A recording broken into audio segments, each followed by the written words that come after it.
قدر کیجیے ان ہاتھوں کی جن ہاتھوں نے ہماری بنیادیں مضبوط کرتے کرتے اپنے ہاتھوں میں لاٹھیاں اور تسبیح پکڑ لی ہیں۔ قدر کیجیے اپنے والدین کی۔ جلا کے پھینک دو ان ڈگریوں کو جو تمہیں تمہارے والدین سے دور لے جائیں۔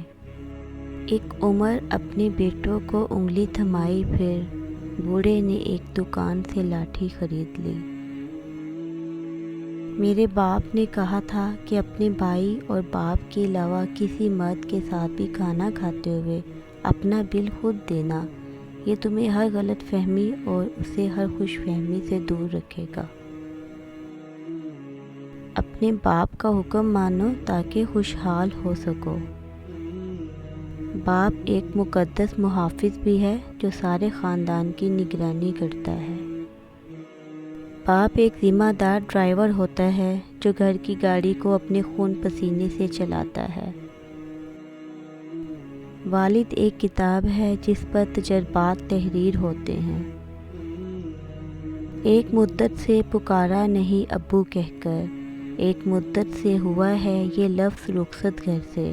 یا اللہ، جن جن کے بابا اس دنیا سے پردہ فرما گئے ہیں اس سب کو جنت میں اعلیٰ مقام عطا فرما، آمین۔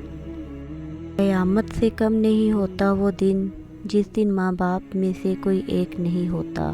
اللہ پاک سب کے سروں پہ والدین کا سایہ سلامت رکھے۔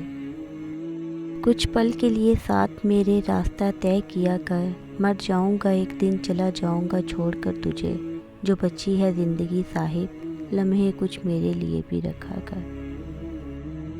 اگر ہو گود ماں کی تو فرشتے کچھ نہیں لکھتے، جو ممتا روٹ جائے تو کنارے پھر نہیں دکھتے۔ یتیمی ساتھ لاتی ہے زمانے بھر کے دکھ، سنا ہے باپ زندہ ہو تو کانٹے بھی نہیں چبھتے۔